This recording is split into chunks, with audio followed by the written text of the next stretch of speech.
Assalamualaikum warahmatullahi wabarakatuh. Hai anak Miss, hari ini kita balik lagi nih di tema 4, sehat itu penting, subtema 2, gangguan kesehatan pada organ peredaran darah. Nah, coba kamu perhatikan gambar bergerak ini ya.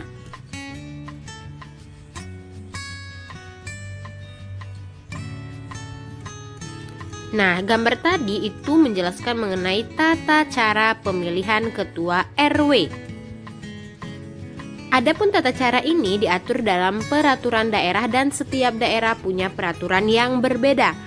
Pertama, pembentukan panitia pemilihan ketua RW. Ini harus disetujui oleh kepala desa setempat. Adapun tugas panitia pemilihan ketua RW yaitu menyeleksi calon ketua RW, menetapkan calon ketua RW yang memenuhi persyaratan, menentukan daftar pemilih, menyusun tata tertib pemilihan ketua RW, dan menyelenggarakan pemilihan. Yang kedua, pendaftaran calon ketua RW kepada panitia dan penetapan calon ketua RW. Calon ketua RW harus mendaftarkan diri nih kepada panitia. Setelah pendaftaran selesai, panitia akan menyeleksi calon ketua RW dan menetapkan calon ketua RW yang akan maju dalam pemilihan. Dan yang ketiga, penyelenggaraan pemilihan ketua RW diselenggarakan oleh panitia. Pemilihan tersebut nih harus berasaskan luber-jurdil, yaitu langsung, umum, bebas, rahasia, jujur, dan adil.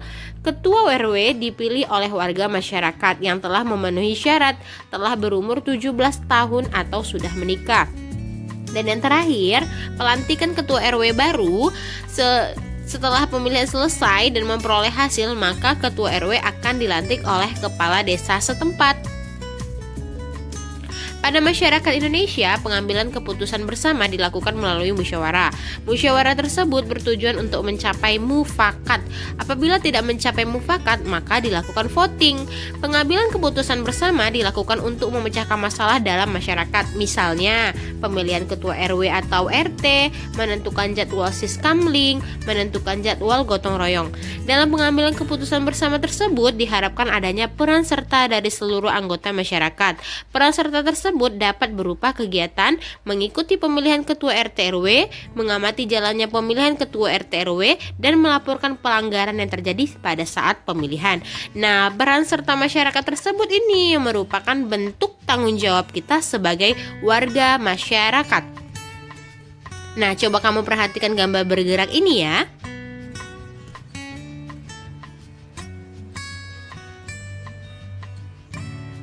Nah, gambar bergerak tadi adalah kegiatan jalan sehat. Kegiatan jalan sehat merupakan contoh interaksi manusia dengan lingkungan, baik lingkungan alam maupun lingkungan sosial. Interaksi manusia dengan lingkungan mempengaruhi pembangunan sosial budaya. Selain itu, upaya pembangunan di bidang sosial budaya dapat dilakukan melalui pendidikan, baik pendidikan formal maupun informal. Melalui pendidikan maka akan tercapai kesejahteraan masyarakat. Berikut contoh aktivitas masyarakat dalam upaya pembangunan sosial budaya. Pertama, mengikuti wajib belajar 9 tahun yang telah dicanangkan oleh pemerintah. Kedua, mengikuti pelatihan keterampilan seperti menjahit, membatik, dan membuat karya kerajinan lainnya. Ketiga, turut serta dalam organisasi masyarakat. Nah, coba kamu perhatikan gambar video berikut ini. Avoid. Avoid. Oh my God. Stop the clock.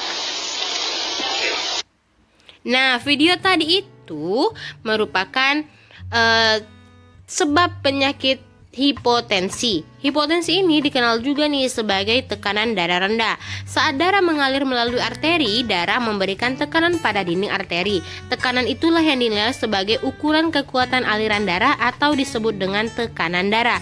Jika tekanan darah terlalu rendah, kondisi tersebut bisa menyebabkan aliran darah ke otak dan organ vital lainnya seperti ginjal menjadi terhambat atau berkurang. Itulah sebabnya orang yang mengalami tekanan darah rendah akan mengalami gejala berupa kepala terasa ringan dan pusing. Ketika mengalami gangguan ini, tubuh juga.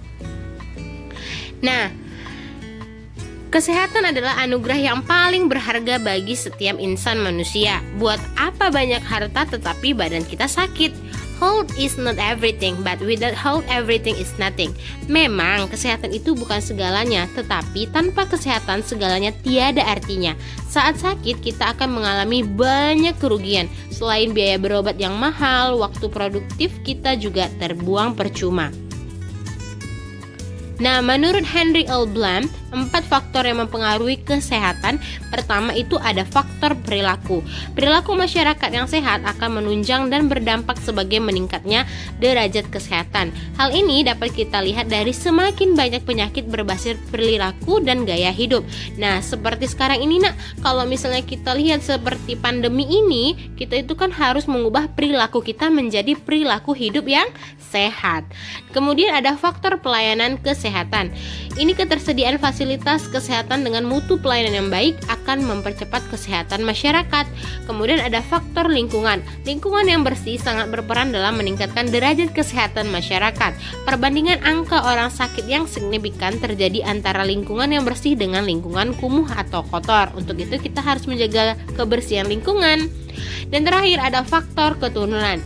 Sebagian penyakit tidak dapat kita hindari, seperti penyakit keturunan. Semakin besar risiko penyakit keturunan, maka akan semakin sulit nih meningkatkan derajat kesehatan. Nah, kita berlanjut ke materi selanjutnya mengenai pola lantai. Apa sih pola lantai? Pola lantai merupakan garis-garis di lantai yang dilalui penari ketika melakukan gerak tari dari perpindahan tempat satu ke tempat lainnya. Disebut juga garis imajiner. Ini sengaja dibuat oleh formasi penari kelompok. Nah, pola lantai tari bisa dilakukan oleh penari tunggal, berpasangan, atau berkelompok. Meskipun sebagian besar pola tari dilakukan oleh berkelompok. Fungsi dari pola lantai yaitu untuk menata gerakan tarian, membentuk komposisi dalam pertunjukan tarian, dan menciptakan kekompakan antar anggota penari. Nah, tujuannya dengan menguasai pola lantai yaitu penari akan lebih mudah melakukan perpindahan gerak. Nah, ini adalah contoh dari penari-penari yang menggunakan pola lantai.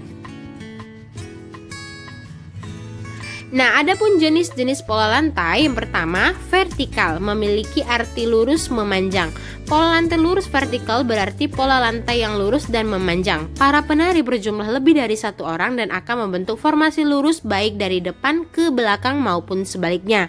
Kemudian ada, sesuai dengan namanya itu, pola lantai diagonal, membentuk garis menyudut ke kanan atau ke kiri. Pola lantai ini memberikan kesan yang dinamis tetapi tetap kokoh untuk para penonton atau penikmatnya.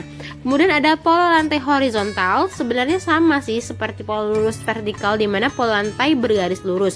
Hanya saja Nina, pada pola lantai horizontal bentuk barisan dari kiri ke kanan maupun dari kanan ke kiri.